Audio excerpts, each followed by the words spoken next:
Abra comigo a Bíblia, por gentileza, em Isaías, capítulo 61. Isaías, capítulo de número 61.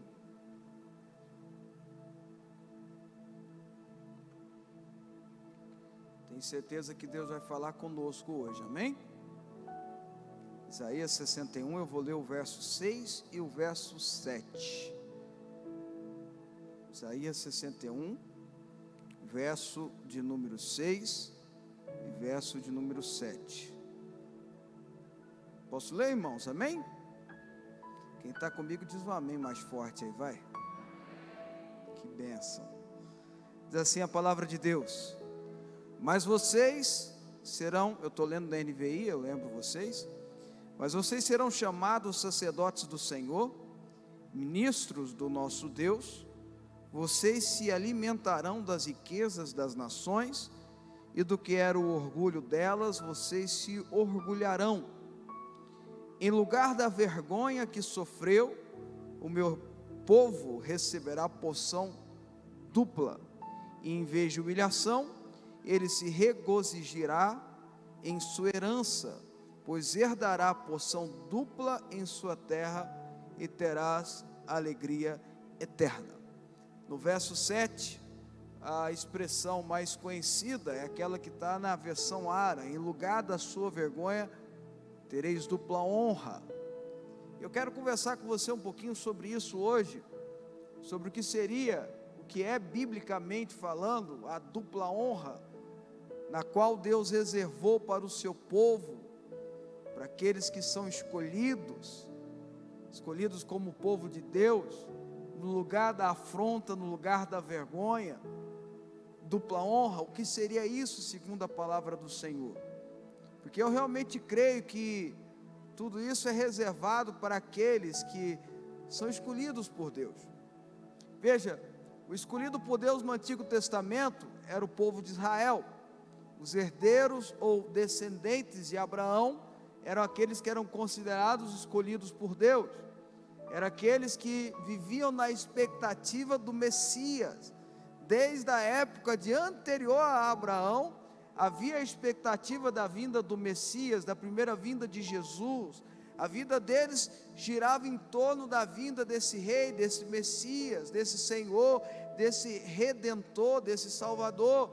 E eles criaram uma nação, eles criaram primeiro uma família, um patriarcado, que fala, através de 3 patriarcas, depois uma grande nação, governada por juízes, depois governada por reis, enfim, girava em torno dessa promessa. Era o povo escolhido que girava em torno dessa promessa, da promessa do Messias, e vivia segundo as leis de Jeová, as leis do Deus eterno, que através do cumprimento dessas leis, dessas regras, eles poderiam obter bênçãos, eles poderiam ter acesso a esse Deus, através de sacrifícios, de adoração, e etc e tal, de uma série de regras. No Novo Testamento, Jesus vem não só para os judeus, mas também para os gentios, ou seja, para eu e você também. Ele vem para que todos aqueles que o receberam, deu-lhes o poder de serem feitos, escolhidos de Deus, feitos filhos de Deus. Portanto, quando eu falo de povo escolhido, eu estou falando da igreja de Jesus hoje, do Israel de Jesus hoje, que é eu e você. Quem está me entendendo? Deixa eu ver aqui. Então essa é uma promessa para os escolhidos. A gente precisa entender o que está na Bíblia, porque a gente também não pode sair profetizando, declarando coisas que não estão descritas claramente na palavra de Deus. Não é pela minha vontade, não é porque eu gostaria que fosse, não era pelo meu desejo, não adianta. Não é porque eu acho que a Bíblia tinha que ser mais bonitinha, ou o texto tinha que ser melhor lido, ou o Evangelho tinha que ser mais bacana. Não adianta. Eu tenho que falar a realidade, eu tenho que ministrar a palavra de Deus da forma correta, e para isso eu preciso entender tudo aquilo que está descrito no texto. Então, quando falo de dupla honra, há um contexto inserido, ou melhor dizendo, a dupla honra está inserido dentro do contexto.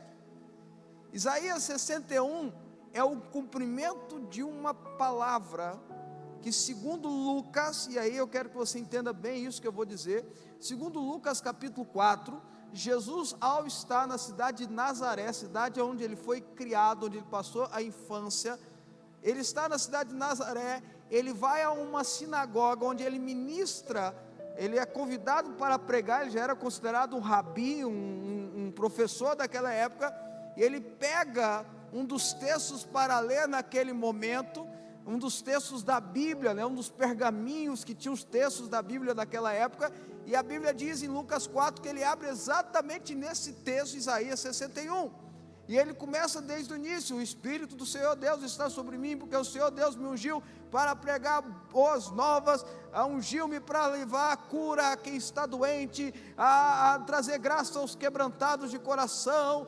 E ele lê esse texto, e ao terminar de ler esse texto, Lucas 4 diz isso, ele fecha o pergaminho e diz assim: hoje se cumpre essa palavra, hoje se cumpre essa mensagem. Então veja, irmãos, Jesus está dizendo que tudo aquilo que está descrito em Isaías 61 se cumpre nele. Jesus está dizendo, Jesus disse em Lucas capítulo 4, está lá, depois você pode ler, na cidade de Nazaré, enquanto ele estava pregando numa sinagoga, ele diz lá, ele lê esse texto e diz assim: olha, hoje está consolidado esse texto, hoje está acontecendo esse texto acontece em mim, esse texto se realiza em mim, esse texto acontece em mim. Quem está me entendendo aqui, irmãos? Então a dupla honra tem um caminho a ser construído, e esse caminho a ser construído passa única e exclusivamente por aquele que consolidou esse texto em si, Jesus. Quem está me entendendo, diga amém. Bom, aí a gente vai entendendo algumas coisas. Primeiro, Jesus começa a descrever lá em Lucas 4, Isaías 61, é sobre ele, o Espírito do Senhor Deus está sobre mim. Aí a partir, no finalzinho do verso 1 mesmo, ele já fala um pouquinho, mas a partir do verso 3, ele começa a dizer que o poder do Espírito Santo tem uma finalidade, o poder do Espírito Santo de Jesus tem uma finalidade: preparar esse povo escolhido. E aí ele fala daquele que está doente vai receber a cura, aquele que está com o coração machucado vai ser curado, aquele que precisa de transformação vai ser transformado. Ele vai falando uma série de coisas. Aquele que tem o coração cheio de pranto vai ser transformado em um coração que é revestido de vestes de louvor, a fim de que se chame carvalho de justiça. Então ele vai falando, descrevendo várias coisas, até que ele chega no verso 6 e diz com clareza: vocês serão chamados sacerdotes do Senhor, ministros do nosso Deus. É uma mensagem destinada para aqueles que são chamados para serem sacerdotes do Senhor e ministros de Deus. Ministros de Deus, no sentido literal da palavra de ministro, significa representante, aquele que representa algo, aquele que representa, melhor dizendo, aquele que representa alguém. É por isso que o embaixador em outro país é um ministro daquele país, naquele lugar. O embaixador brasileiro nos Estados Unidos é um ministro do Brasil nos Estados Unidos. Então é uma mensagem, é uma promessa para aqueles que representam a Deus, para aqueles que são ministros de Deus, para aqueles, como descreve em Salmos 24, são portais eternas, são portas que levantam suas cabeças para que o Rei da Glória entre. E quem é essas portas? Quem são esses portais? São aqueles que abrem o caminho para que Jesus entre na sociedade, na sua família, na sua casa, na vida dos outros, ou seja, eu e você. Vocês estão entendendo o que eu estou falando ou não?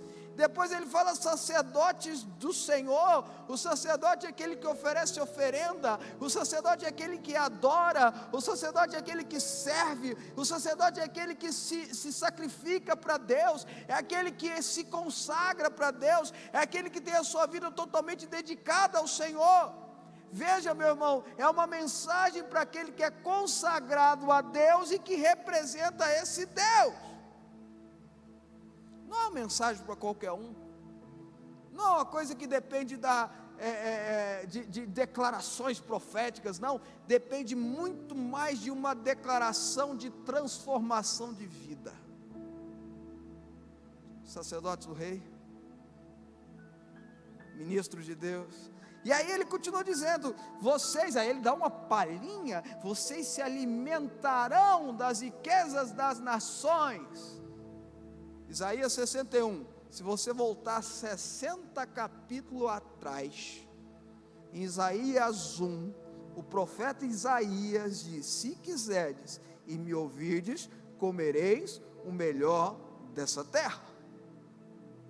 O comer do melhor dessa nação é o mesmo profeta, o mesmo texto. O comer do melhor das nações, o comer do melhor do que tem na terra, daquele que, voltando a Salmos 24, que diz que ao Senhor pertence a terra e tudo que nela contém, voltando a esse texto, é dado àquele que obedece, se quiserdes, e me ouvirdes.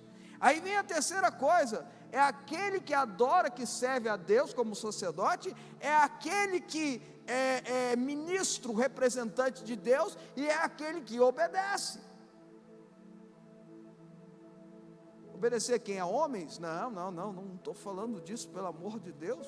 Obedecer a doutrina só se for sã doutrina, só se for doutrinas santas, só se for doutrinas bíblicas, só se for doutrinas que vêm de Deus.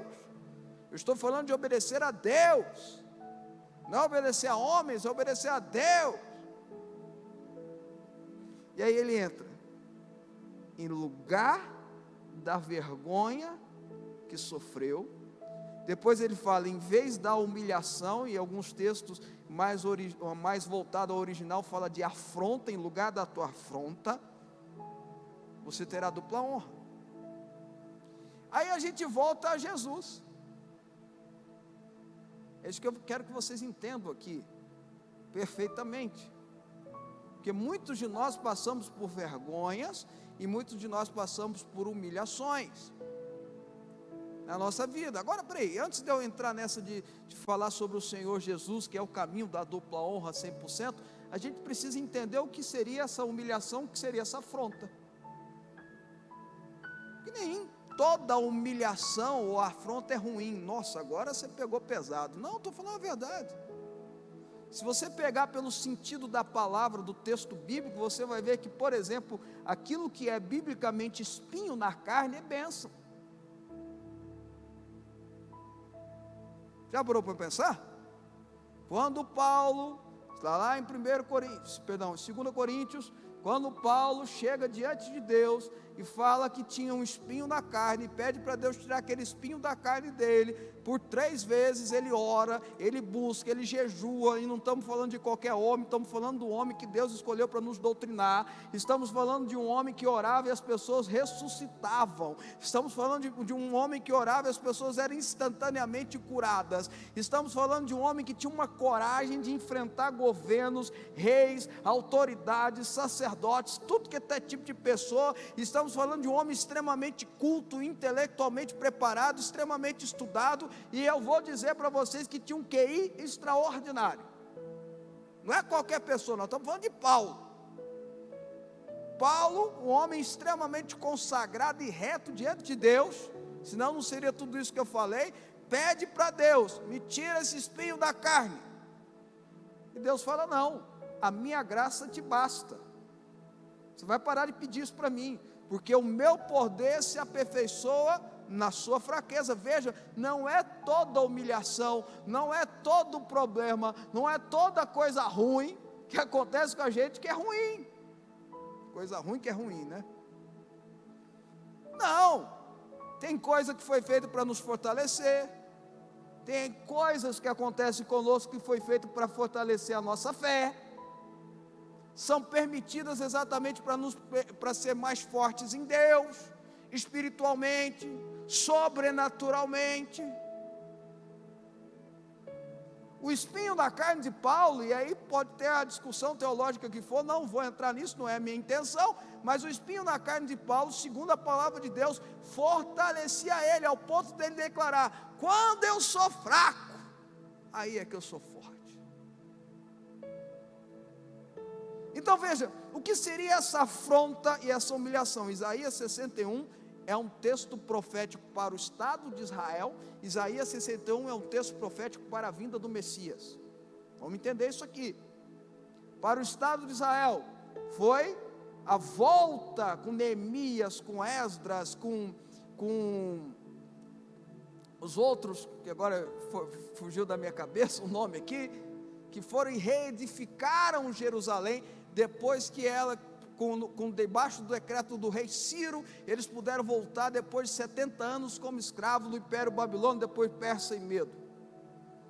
Essa é a promessa, foi para aquele povo, a dupla honra, vocês vão viver a dupla honra, vocês foram humilhados aí, vocês foram levados como escravos, vão voltar, e a Bíblia diz lá em Neemias, e a Bíblia diz lá em Esdras, que quando eles reconstroem o templo, eles ficam tão felizes que eles celebram festas, e aqueles que conheceram o templo antigo choravam, e tinha a profecia, a glória da segunda casa será maior do que a primeira, mas também tinha a promessa para o Messias, que se cumpre em Lucas 4, então veja, irmãos, o que é vergonha e o que é afronta, é aquilo que permitiu que o povo de Israel se tornasse escravo da Pérsia e da Babilônia, e aquilo que foi necessário que o Messias viesse e restabelecesse o reino.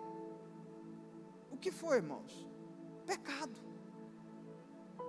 Foi o pecado contínuo do povo de Judá e do povo de Israel que levou eles a ser escravos da Babilônia e da Pérsia. E é o nosso pecado contínuo, é o nosso pecado humano, é o nosso pecado que cometemos, é o nosso pecado da nossa natureza, que necessitou que Jesus viesse e morresse por nós. Então essa afronta, essa humilhação é consequência do pecado que nós somos escravos, como que nós nascemos escravos como homens caídos, mas também do pecado que nós cometemos. Vocês estão entendendo ou não, irmãos? Aquilo que é gerado do pecado é humilhação, aquilo que é gerado do pecado é afronta.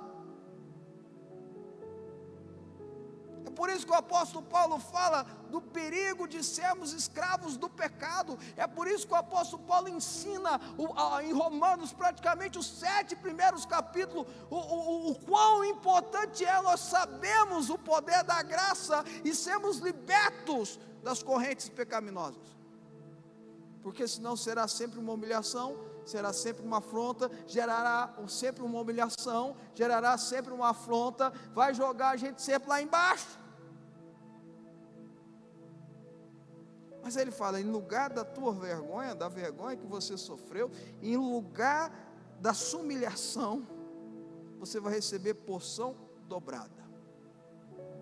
Dupla honra, porção dupla. Na NVI está mais perto do que o termo no original, porção dupla, porque o termo no original é o termo relacionado à parte que cabe ao filho mais velho. A parte que cabe ao filho mais velho. Segundo a tradição, segundo a Bíblia, isso é uma tradição judaica. Vocês vão entender o que eu vou dizer agora. Na hora de se dividir uma herança, não é tradição brasileira, é tradição judaica, amém, irmãos? Na hora de se dividir uma herança, o pai deve dar ao filho mais velho o dobro da porção dos demais filhos, ok? É uma tradição judaica.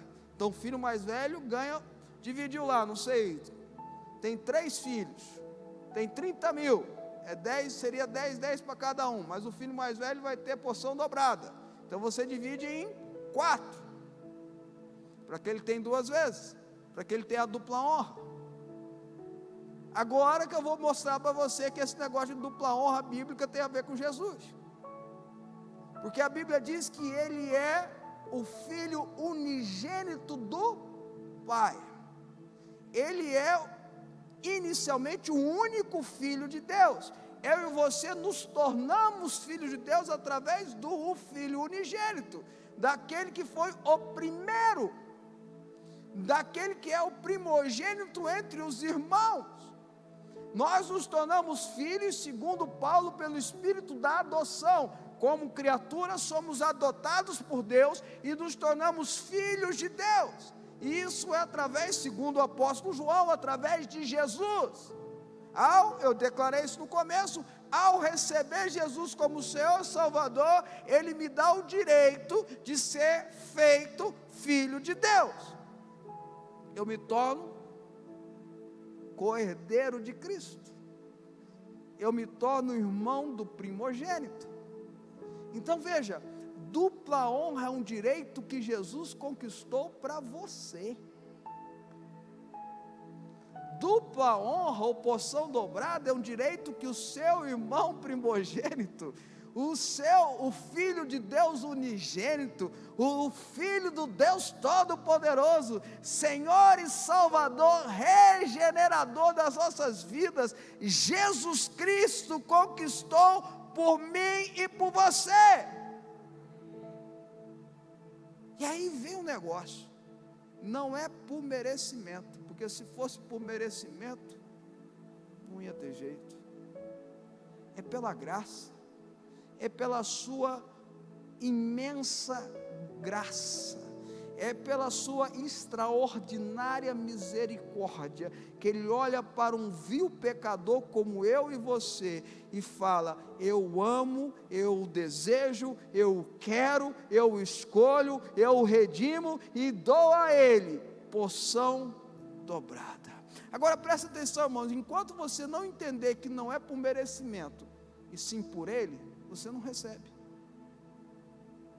Enquanto você achar que você merece, não vai receber. A porção dobrada, segundo a Bíblia, é através do primogênito. Vocês entenderam o que eu estou falando ou não? Unção dobrada, eu quero unção dobrada, eu quero porção dupla. Eu quero porção, Deus, lugar da minha vergonha, me dê dupla honra. Deus, onde eu fui afrontado, me dê dupla honra. E isso só vai acontecer se você entender que é através de Jesus que isso acontece. Não é através de possibilidades, não é através de esforço, é através de Jesus. Vocês estão entendendo, irmão? Quando você começa a entender que é pela graça, as coisas começam a mudar. Não é pelo que eu sou, o que eu fiz, ou o que eu deixei de fazer, é pela graça. E aí eu lembro, para a gente terminar, de uma história que também está em Lucas, apenas o Evangelho de Lucas conta essa história, que nada mais é do que uma história, é uma parábola de Jesus. Jesus conta a história do filho pródigo. Um pai tinha um pai muito rico, tinha dois filhos. O mais novo fala assim: eu quero receber a minha herança agora, eu não quero esperar para receber depois. Veja que é o mais novo, não é o mais velho. Veja que não é o primogênito, é aquele que não merece.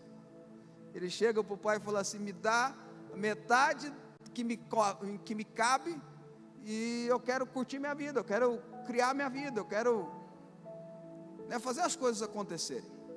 E a Bíblia diz, Jesus conta essa história, que o pai vende a parte que cabia ao mais novo, dá o dinheiro para ele, e ele gasta todo o dinheiro vivendo dissolutamente, até uma expressão, o filho mais velho fala: gastou com prostituta, gastou com coisa errada, gastou dinheiro com tudo de errado. Bom, a Bíblia diz que quando ele perde tudo, ele não tinha dinheiro mais para comer, e ninguém queria dar trabalho para ele, porque veio uma crise terrível econômica naquela área, e ele foi trabalhar então, para ver se ganhava da comida, pelo menos ganhasse a comida. Ele foi cuidar dos porcos. Jesus conta essa história, e quando ele percebeu que ele estava já comendo da comida dos porcos, da ração dos porcos, ele falou: não, eu vou voltar para a casa do meu pai, porque isso aqui é muita afronta, isso aqui é muita humilhação. O pecado que eu cometi me gerou essa humilhação e essa afronta. Eu vou voltar para a casa do meu pai e falar: eu não sou digno de ser chamado seu filho, me trate como servo, porque os teus servos, a Bíblia, Jesus conta essa história, os teus servos são melhor tratados do que aqui. E a Bíblia diz que ele vai, o pai vê ele de longe, o pai vai na direção dele, ele fala: pai, pequei contra ti, pequei contra os céus e contra ti, não me trate como um filho, me trate como servo. O pai não quer saber dessa conversa, manda trazer a melhor roupa, põe um anel, o anel é o anel da família, quer dizer que ele era nobre, põe o anel da nobreza, manda matar um novilho para fazer uma festa, porque o meu filho estava morto e reviveu. Ou seja, no lugar da vergonha e da afronta gerado pelo pecado na vida daquele rapaz, o pai deu a ele dupla honra que ele não merecia. Vocês estão comigo? Mas tem uma frase muito importante nessa história. Eu vou terminar com ela. A Bíblia diz que quando ele está lá mexendo nos porcos, comendo na mesma comida dos porcos, a expressão que a Bíblia usa em Lucas é caindo em si. Caindo em si. Vou repetir. Caindo em si. Eu e você, independente da idade, precisamos cair em si. Somos pecadores. Somos falhos. Somos errados. Muitas vezes comemos do que sobra da comida de porcos. E aí falamos que é comida. Assistimos televisão e falamos que aquilo é informação. Ouvimos conselhos e falamos que aquilo é comida. Estamos absorvendo aquilo que o mundo tem para nos oferecer. E se nós não cairmos em si, como o filho pródigo caiu em si, jamais teremos acesso à dupla honra. A mensagem de hoje para você é, meu irmão, a dupla honra é em Jesus, não é em mais ninguém. O que compete para mim, para você, é cair em si. Nós precisamos cair em si.